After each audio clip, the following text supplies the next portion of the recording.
like you each to introduce yourselves and tell us a little bit about where you're from and why you're here. I can kick off. My name is Morten. I come from the Innovation Lab. It's an innovation lab established by Leo Pharma, which is the oldest pharma company in Denmark.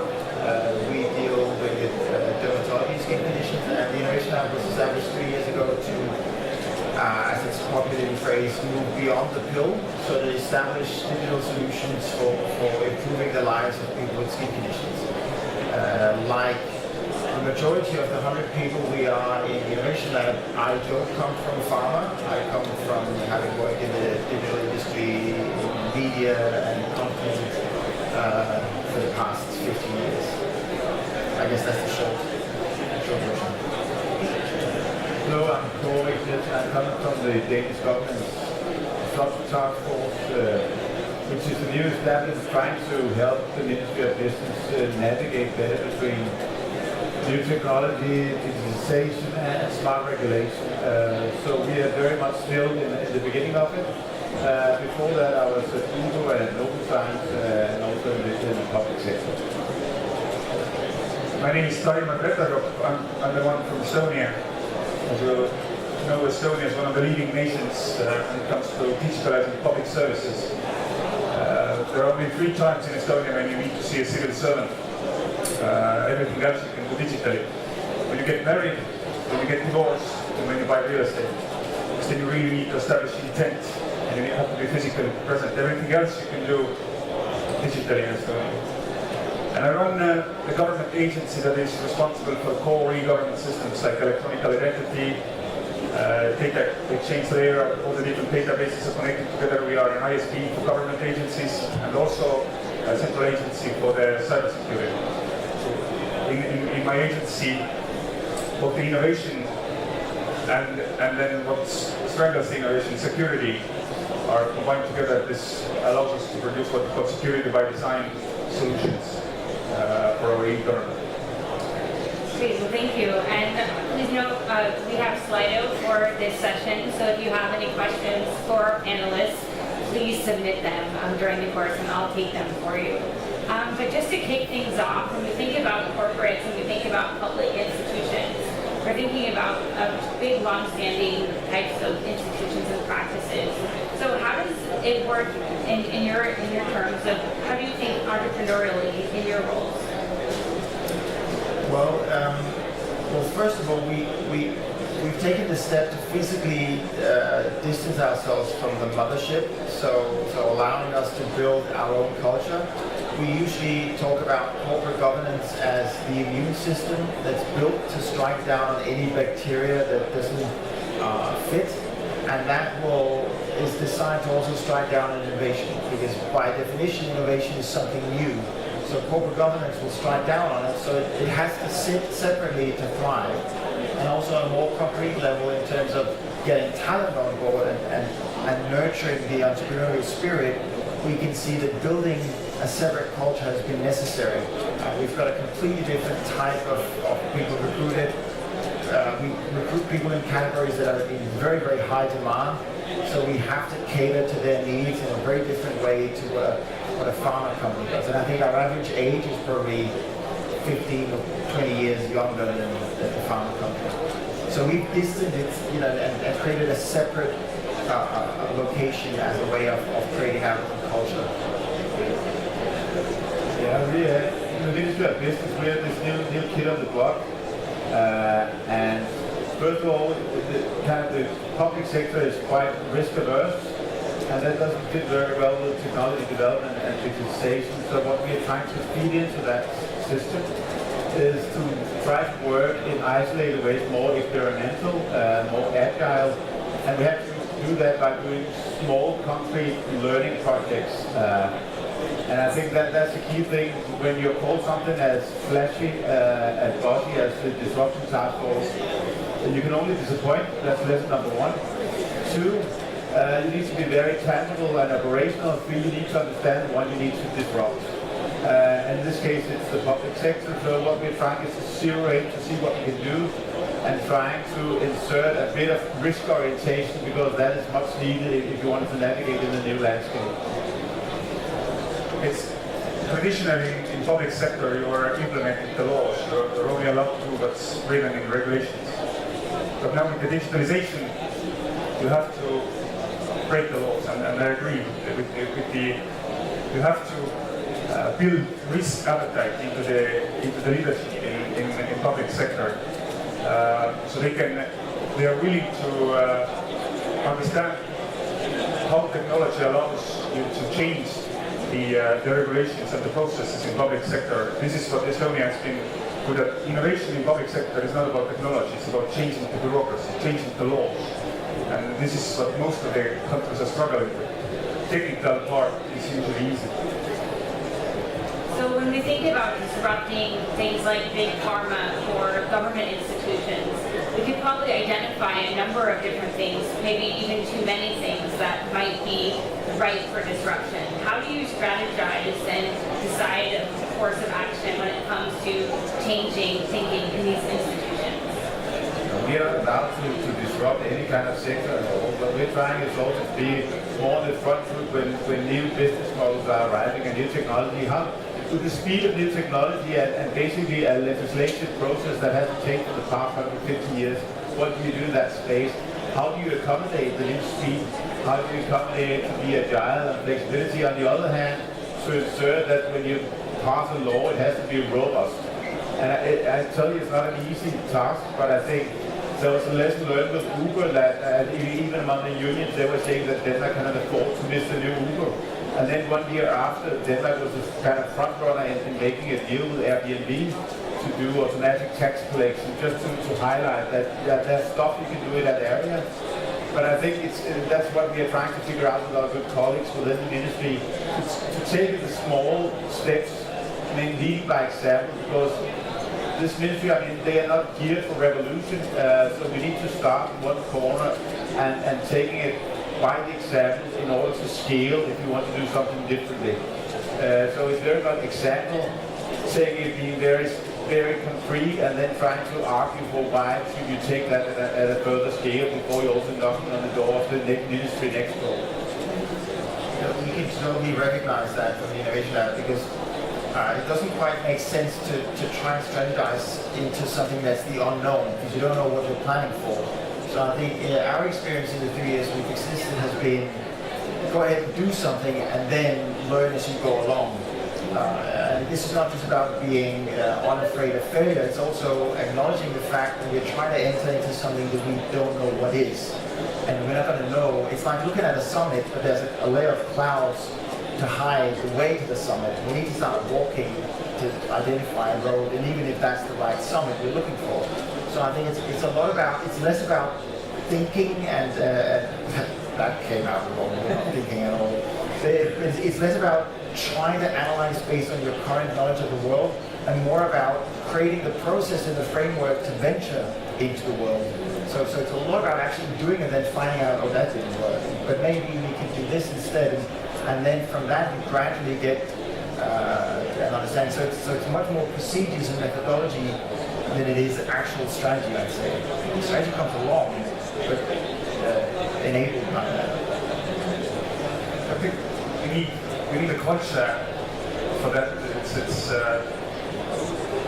the politicians, the civil servants, and then private companies helping them all are moving in the same direction. That it's as you said, the goal is not clear all the time. But we need a culture that we want to change. We want to use this technology. We want to explore. Governments are not good in that exploring and doing innovation. But we need to change the culture. Currently in Denmark, it was even in Estonian news that the French president said that Danes are very good in innovation compared to the French. That they don't have this culture of innovating and trying new things. They want to keep things how they are. It's very important to have this culture to explore and try new things and not to be afraid to fail. I think also it's about being able to deal with uncertainty, which I think is scary for anyone, and I think particularly for governments, because how are you going to plan for it? And how are you going to get someone to decide whether or not your approach to running the country is right if it's based on uncertainty? And that's a really scary prospect. But I think it's at the core of it is understanding that we don't know what we're venturing into, and that's why we need to progress. And that really illustrates one of the strong tensions between entrepreneurship and the public sector, is that the public sector is there to create this rigidity and to create some of the bounds in which innovation can happen and to take away uncertainty. So when we think about trying to enable this culture that allows innovation to happen, what are some of the lessons that you've learned from your experience that might be helpful for different types of institutions that would like to create more opportunities for entrepreneurship? I would say from our point of view, create the framework and then allow the innovation to happen autonomously. So you bring in the people that you think have the right mindset and the right ability to challenge the current situation, maybe even a naive approach to it, because they're not hindered or slowed down by legacy knowledge, and then create the framework for them to do whatever they do. I think that's probably what I would imagine could help in the public sector as well. Create the platform, the plugins, and then allow stuff to happen instead of trying to be necessarily the driver, because that's not necessarily the cultural fit. I agree. I think we're just 4 months down the road, so it's a bit premature, but I think one of the lessons learned also from me coming in there is that you also need to nurture a kind of culture where all the good civil servants, they are participating in the ecosystems. I mean, they don't have the full knowledge, particularly on the technology front.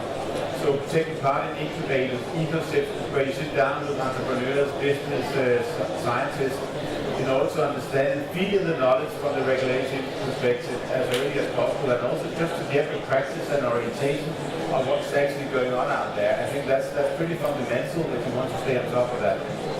Great, and I want to take a few questions from the audience, and Kaare and Morten, your institutions operate a little bit, are connected to government and also to the corporate, but are outside of it in some ways. There's some distance there, where you operate within the more formalized government structure. What are some of the benefits and some of the challenges for each of these different types of innovation models?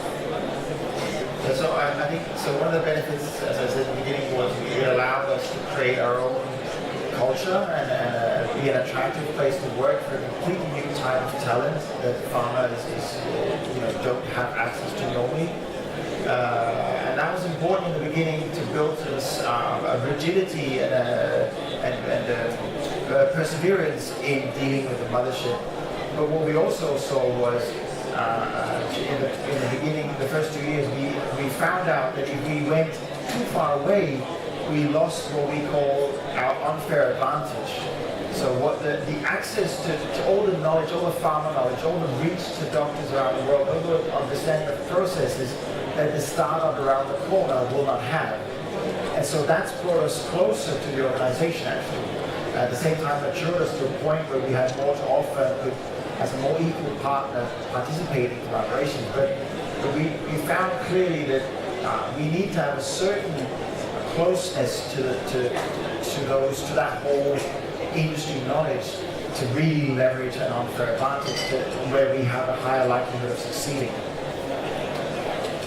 For us, the main challenge is not to look like an average government agency. We work very hard to have flexibility, to have autonomy, and people feel like they're not civil servants, but they are part of the IT community. But the value of being a government agency is that we do have not only the carrot, but the stick as well. We can make other government agencies act in a certain way, to use certain solutions. We are responsible for interoperability of our e-government, so we can enforce certain rules. So that's probably a good thing sometimes. Not all the time, but sometimes. Well, we certainly don't want to be autonomous at the Taskforce. We want to be an integral part of the government. Because the only way you can disrupt and insert learning there is you're being perceived as a colleague to understand what the heck is going on within the organization. So one of the key challenges for my new colleagues at board is to also pursue a program where we follow actual legislation so we did understand and so we can convince our good colleagues that we are there for them and we are not some kind of a holy grail or some fancy new disruption guide who can invent funny stuff. But we certainly need to go down to the machine room to deliver the tools and understand, and of course we need to do that also from an outside-in perspective, but we certainly need to get into the car, we certainly need to be seen as good colleagues who are part of that. So we are not outside the mothership, we are very much in the mothership. And let's talk a little bit about some of the challenges that you face in developing this organization. So what are some of the barriers that you faced in kind of navigating this relationship, and how have you overcome them? I think one thing is when you, again, if I revert to the fact that we are called disruption task force, I mean, next time somebody wants to use the same, don't call it disruption task force, give some more kind of, low-key name. That's the first standpoint. And I think that it's also to figure out where you can actually do a difference. We're just a small unit within a big machine of 3,000 people. So what we are focused on is where we can add some value in the organization, where we can have a difference, but it starts all with trying to understand what is actually going on inside the machine. And I think that's the right way to do it, and then we just need to prioritize and be very concrete. And then where the challenge is that everybody is so busy on doing their stuff, so well, our perspective is more looking, from a 5 to 10 year perspective of what could be going on. So to create the space with our good colleagues to try to see that you can actually do things in a different way is a bit of a tough issue because they are only being measured what they're doing tomorrow. So this tomorrow, the day after tomorrow perspective is where you certainly have a clash. Also because the organization is very geared towards delivering an execution and following the political logic. And the political logic is somewhat bizarre. Yeah. One of the challenges we face is that the traditional way how governments are run is that, at least in Estonia, is that the ministry is doing the policy and then an agency executes that policy. In IT, digitalization, it doesn't work like that. It's most of the competencies are with us, so the policies that are done in a strategic level are often irrelevant. So we set our own goals, and this is not good when an implementation agency sets our own goals because they tend to be modest. So this is probably a challenge that there is no good cure for. Is how we can overcome this. One of the many challenges. Right, and I think that's kind of speaks to one of these questions here is from Anonymous. So how should the government, what role should they play in taking ownership when it comes to innovation? So how should they think about developing opportunities for innovation, and how can we encourage greater conversation happening? Just to give since Estonia already has some historical perspective, we've been building this digital society of ours for 20 years. I think the Estonian model, the success of the Estonian model is based on the good cooperation with private sector. The government wasn't a good buyer or procurer. It was the private sector who often came up with good ideas and said that, but maybe we're going to do things this way, and the government went along. So you need to have this good cooperation with private sector, both to develop the solutions and then to if possible, to use solutions as well, that they are used both by the government agencies and private sector. So always good cooperation with the community, with the ecosystem. I think the most important role is to create the right foundation and circumstances for innovation. As I mentioned previously, innovation is very much a process and aligned with the right circumstances.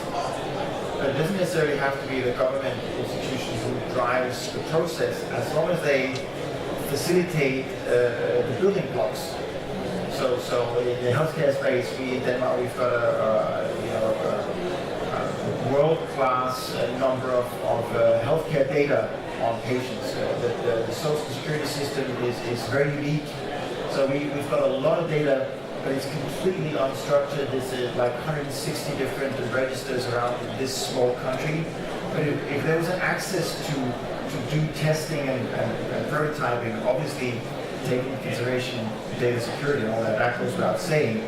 But it would allow Danish companies to really get proof of concept in a very small market. It would allow international companies to come to Denmark, get proof of concept in a small country, and then take it international. And I often compare it to how it was like 10, 15 years ago with high penetration of broadband technology. I don't know whether that was because of an intention of doing innovation or driving regular business or just for the consumers. But the fact was, we were very, very advanced in the Scandinavian countries in terms of penetration of phones and broadband, which now I think is the reason why we've got in the mobile games sector, we've got a very, very significant world role. We've got the leading platform in developing mobile games for Unity. We've got some of the most downloaded mobile games that comes out of Danish developers. And that, I think, is because the right circumstances were there. So that's, I really think this is the most important factor.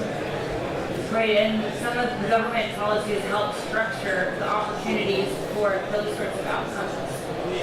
So thinking about some of the human side and those personal data points that you were mentioning, kind of responding to this question of what is the role of the citizenry, of the clients really, of the government into these companies when you're considering developing innovation in your organization? What does the human role look like, and how do you respond to that?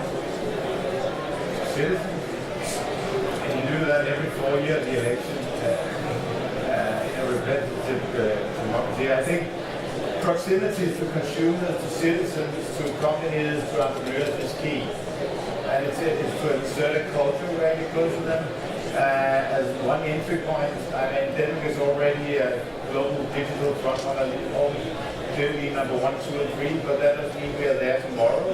And I think in a Danish context, what we need to look into is more how we can get small and medium-sized companies on board this digital journey. That's really a key challenge.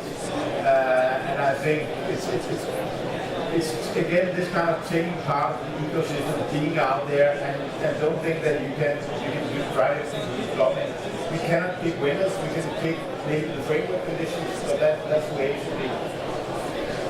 I'd say one of the very, very great advantages that the digital ecosystem has is that it's super, super competitive. You can get global solutions that will compete for access to the consumers. And then you find out by what the consumer actually does who wins the battle, where the political system has the problem of trying to get people to answer hypothetical questions, which no one is very good at, ever. But that's what you plan on, saying, we want to do this, is that a good idea? I think it is. Like if you ask me when at some point my car can fly, should it also brew coffee? I don't know. But competition in the digital space means that there's a natural gravity towards what actually works. And I think if it was possible to replicate that, to say, we can't decide from the get-go what works. We're going to have to let people, as citizens, actually decide. I don't know if it's possible. I don't know if we can do solar.dk in that way, or even this semi-public like Riis called it. But I think that's what has driven digital innovation so far, is that it's actually, let's see what works. At the same time, we need to educate people. It's not, our entire population is not digitally literate, so we need to educate some parts of it. We need to make people understand of how technology works. Estonia has a lot of misconceptions. In Estonia, people have a lot of misconceptions that the technology is safe. It works 100% all the time. So you have to educate people that no, it's not the case that it doesn't solve all your problems. It's not entirely safe. That you need, in order to have trust that people will use digital services, you need to constantly educate people as well. So you cannot let the population decide all the time. You have to lead the nation as well, or population.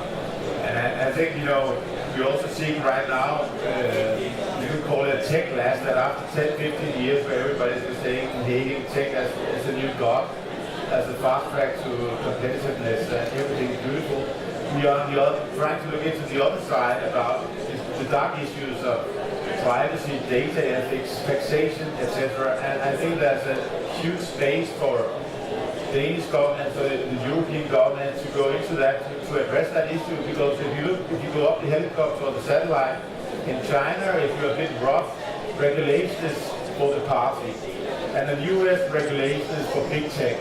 And then in Europe, we tried to start with GDPR. It's a bit cumbersome, but again, it's a way to insert the consumer and the citizen in the equation to ensure that they're part of that, and that we are gaining also as a society. And I think there's a competitive space in there if you look at tech from this kind of citizen/consumer perspective. Great. Well, thank you so much. I think that's a great point to end on. So thank you again.